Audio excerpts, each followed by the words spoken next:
nimwumve mujye ibyanyu hakiri kare, kuko ku tariki 30 z'ukwezi kwa gatandatu umugabo wo muri iyi nzu arapfuye.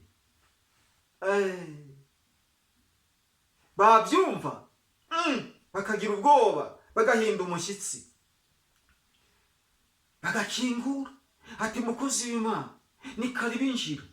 Yego ndinjiye, ariko Imana iravuze ngo umugabo wo muri iyi nzu arapfuye. Hari ubwo munzi? Ngati ngo hoya, twakora iki?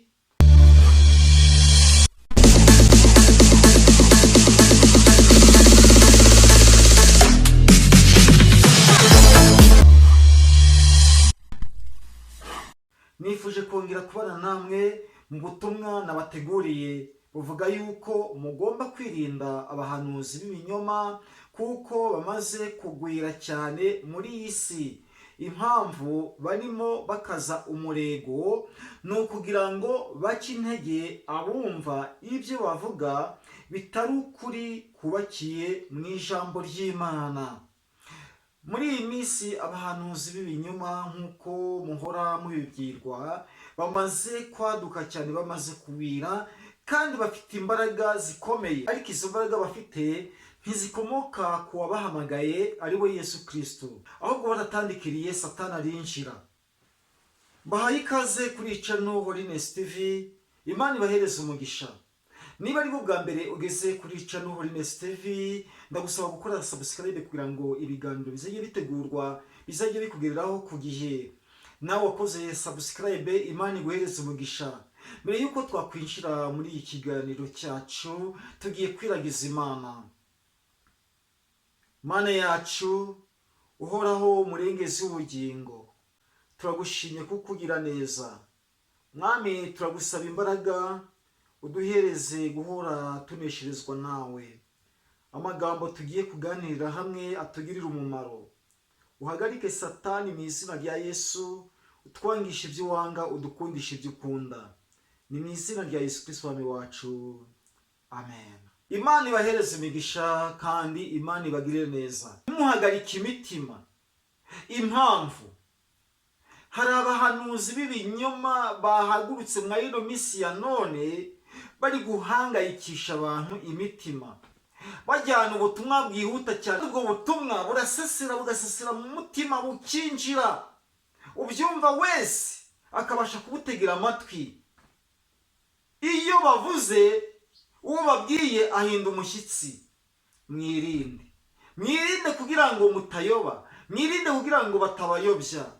Yesu yarabivuze, hazaduka abahanuzi b'ibinyoma, hazaduka abahanuzi b'ibinyoma. Bamaze kuba benshi, baragwiriye cyane, bari gupfobya iby'Imana, bari kuvuga ibitabaho. Bamwe bari kujya guhanurira mu masoko, by'umwihariko se ni Imana ibibatumye.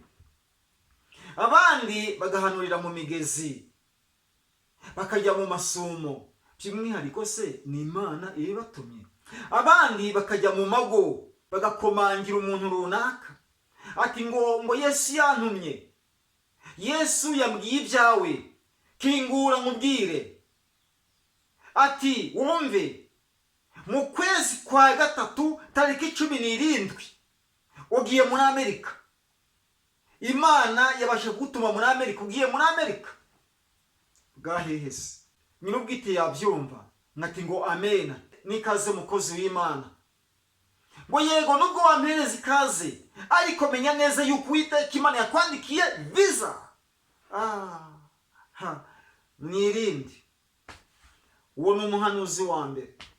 Umuhanuzi wa kabiri araje, akomanze ku rugi rw'uwajyanyeho ubutumwa.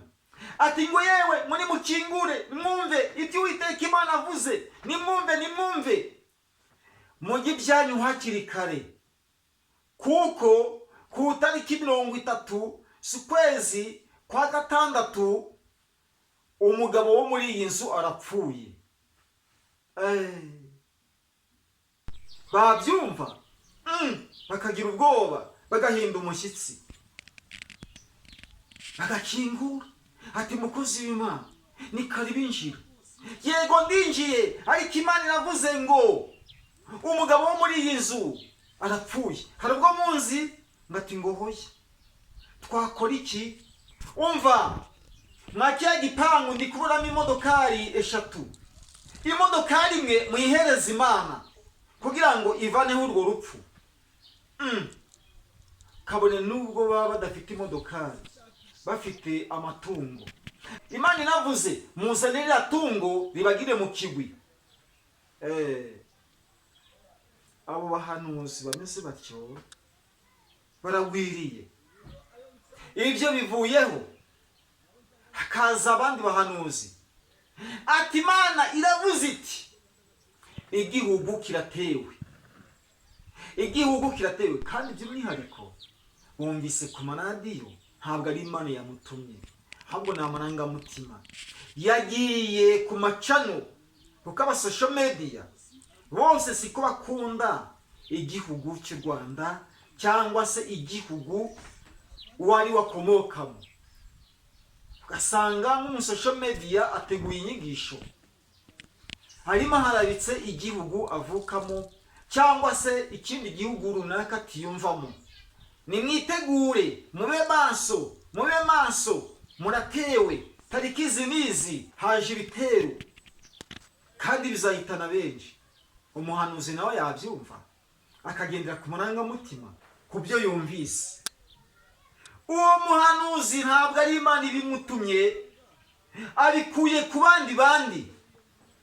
Hari n'abandi bahanuzi bagenda bakumva ibyo abandi bahanuzi bahanuye, nawe akabikurura akagenda ajyana ubuhanuzi bw'abandi.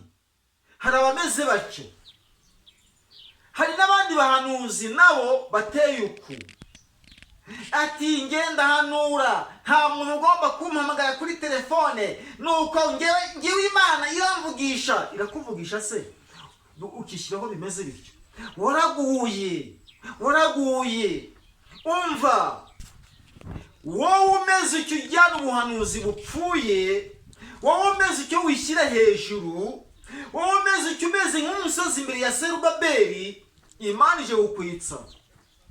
Wowe umeze icyo urimo utera abantu umudugararo, urimo ujyana ubutumwa bupfuye, urasebye abandi bahanuzi. Abahanuzi b'ukuri barahari, n'abahanuzi b'ibinyoma barahari. Aho tuzabamenyera nuko ahanini bamwe bazajyana ubuhanuzi bupfuye, mu gihe hari abandi bari kujyana ubuhanuzi bw'ukuri. Ubuhanuzi bukura umutima, butarimo gusana umutima, butarimo gutanga umwanzuro w'icyo umuntu agomba kuba yakora. Ubwo buhanuzi butegeka ntabwo ari bwo. Oya, uriya muhanuzi, uriya muntu umeze atyo, ameze nk'ikimungu mu bimungu, ameze nk'igiti cyabashije kubora, ameze nk'igiti gihagaze ariko imbere cyaraboze, ameze nk'igiti cyaziritswe, ubwacyo cyumva yuko gikomeye, ariko hari uwakiziritse.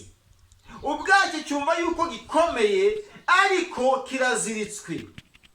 Hari abameze uko nk'uko, baraziritswe, baraboshywe, baragenda bakavuga bati ngo Imana irabatumye, bitwaza iby'Imana, kandi by'umwihariko ntabwo bibarimo. Mubitondere, bagwijije inyigisho ziyobye, bazigwijije.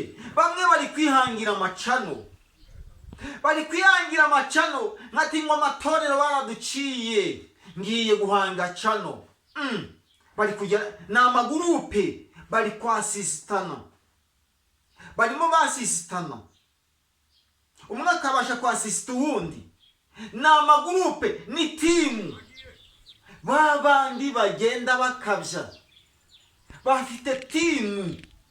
Iyo timu bafite iteye ica. Niba mfite cano, umuhanuzi runaka araza kuzana ubutumwa kuri cano yanjye, aravuga iby'Imana imutumye, kandi ari ukubeshya.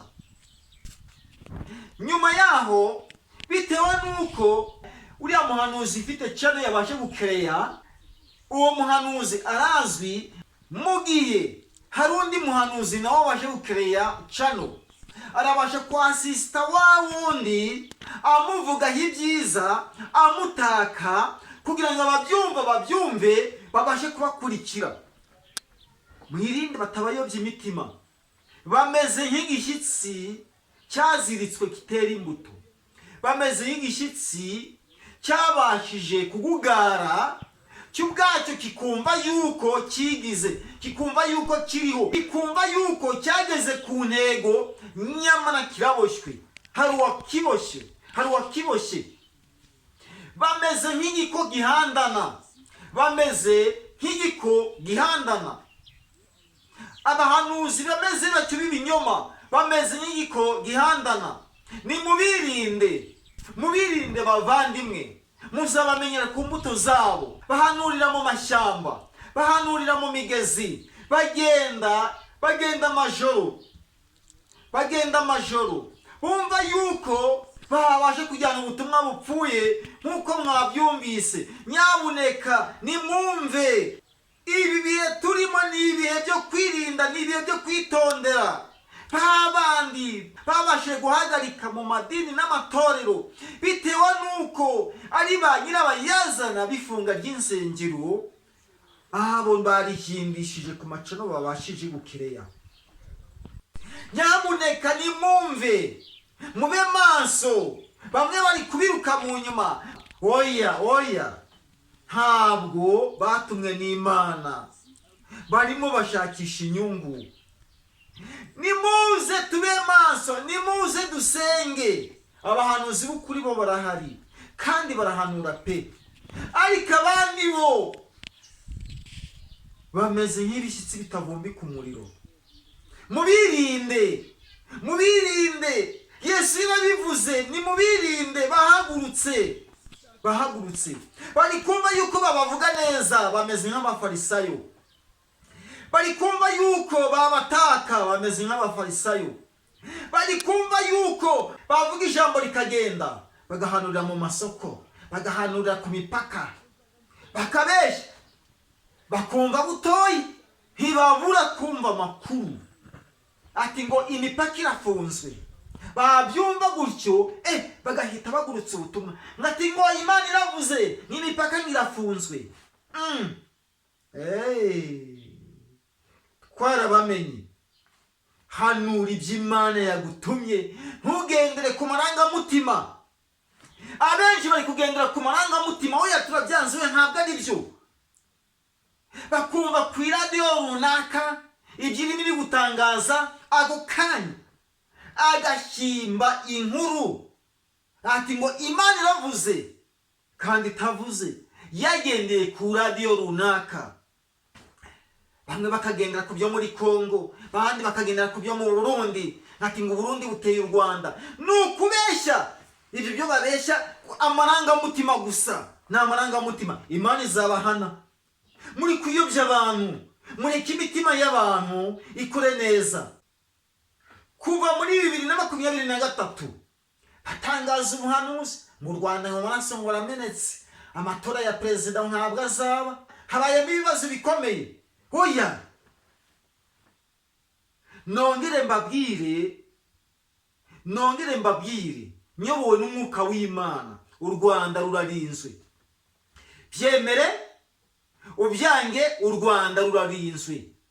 Marayika ararurinze, marayika w'Imana. Imana yabashije kohereza marayika mu gihugu cy'u Rwanda. Niwe wenyine gusa, niwe wenyine urimo atanga umutekano kugira ngo hatagira uwongera kuvogera u Rwanda. Umunyarwanda ku wundi yumve yuko ari kiremwa. Izina ndi umunyarwanda izira amoko. None izo ntambara muzivana hehe? Ntacyo mwigeze kubona mwebwe aho muvuga ngo intambara. Abazibonye si n'intambara zabaye ahubwo ni jenoside yakorewe Abatutsi. Cyari ikibazo gikomeye cyane. None murashaka yuko se byakongera kuba? Oya, ntibishoboka. Mu Rwanda ngo gutya na gutya. Ibiki? oya rwose, oya. Banyarwanda ni muhumure, banyarwanda ni muhumure, Uwiteka arabazi. Imana irinze u Rwanda, Imana irarurinze. Ubuhanuzi bupfuye bumeze gutyo twarabwanze. Hari abahanuzi, nimureke abo bahanuzi bagira umudendezo. Nimwe mwatumije amadini n'amatorero afungwa, mwahanuye ibinyoma, mugenda mugoreka ukuri kw'ijambo ry'Imana, muhanura ibinyoma, muzingazinga ikinyoma mugiterera mu bantu. Oya, oya rwose, ntabwo ari byo. Mukora ibyo ngibyo, mukora ibyo byose kugira ngo itorero ry'Imana risebe, ntabwo rizaseba. Oya, ariko icyo twizeye nuko iyo afunze ari ije gufungura, kandi biza kubwo kwizera. Nimuze twishyire hamwe dusenge, nimuze twegere Imana nk'abana bakundwa, nimuze dusanga Uwiteka, nimuze duce bugufi, nimuze twiringire Imana. Imana iratabara kandi Imana igakiza. Imana ituma abahanuzi bakagenda bakavuga ubutumwa, kandi iyo babuvuze Imana yihesha icyubahiro. Hakaba n'abandi bahanuzi b'ibinyoma. Niba nawe ubwawe ugenda ubeshyera Imana ngo iragutumye, wihane hakiri kare. Wagishyitsi we cyaziritswe, wagitiwe gihanda, wagitiwe cyabashije kuba nabi, cyabashije kwishyira kikizana mu bidafite umumaro. Nimwisubireho, muri ibiti by'ibimungu, muri ibiti byaziritswe, muri ibiti bidafite umumaro, mwasebeje itorero ry'Imana. Ariko icyo tuzi neza ni uko Uwiteka Imana aturi hafi, aturi hafi. Nimuze dusanga Uwiteka kandi tumukorere, muvuge ibikwiriye. Bahanuzi b'ukuri, mukomerere ku muhamagaro wanyu.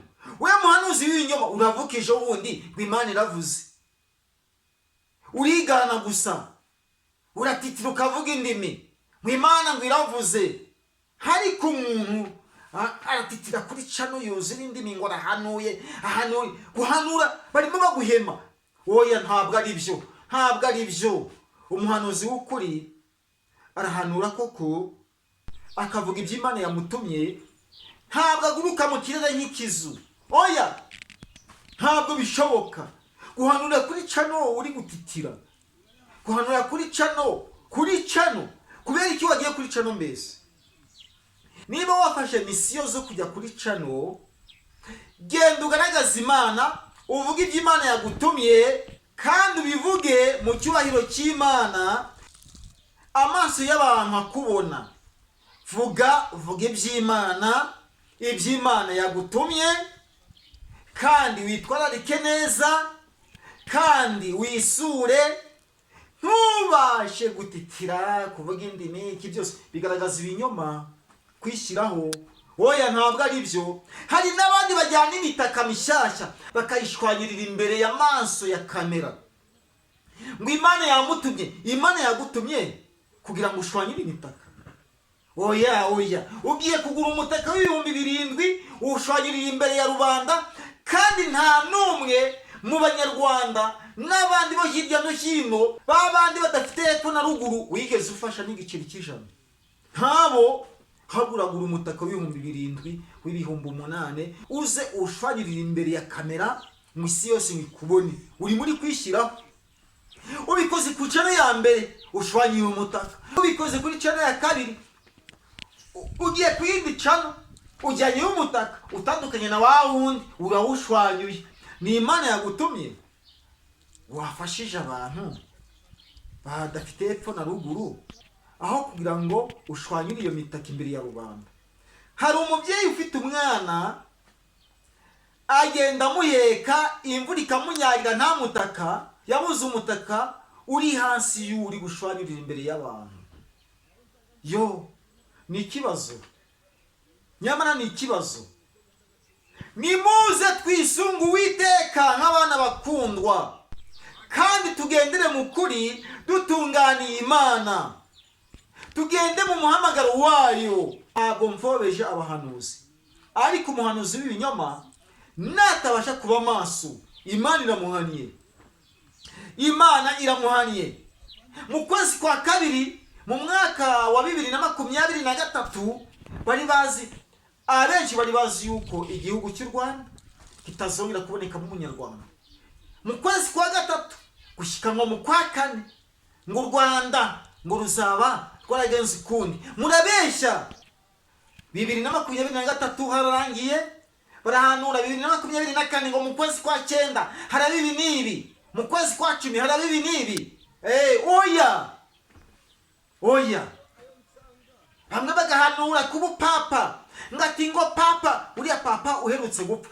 Mwari muzi yuko ngatazapfa, ariko yarapfuye. Ngo niwe ntunduro y'isi, ariko yarapfuye. Ariko ni umuntu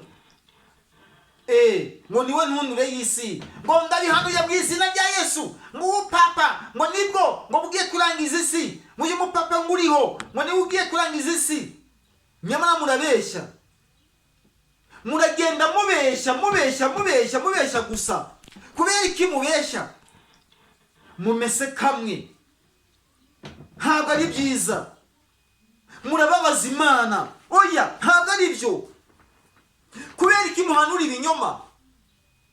Murabasha guteza umudugararo mu baturage, mutuma itorero ry'Imana rikomeza kuba igitutsi. Oya, muratukisha itorero ry'Imana n'abakozi bayo, n'abakozi baryo.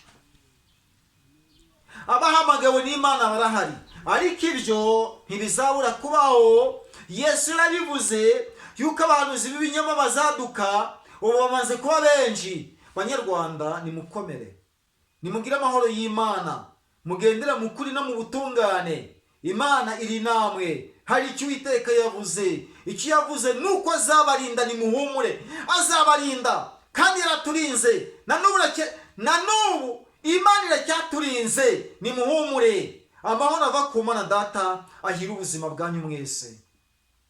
Murakoze cyane. Urakoze Mwami Yesu, kubw'imbabazi n'ubuntu biva kuri wowe, bihora Mwami bitugeraho tukagirirwa neza nawe. Aya magambo agirire buri mumwe wese akamaro, kandi dufashwe nawe. Abarwayi bakize, abafite ibibazo ubabere igisubizo. Ni mu izina rya Yesu Kristo Mwami wacu. Amen.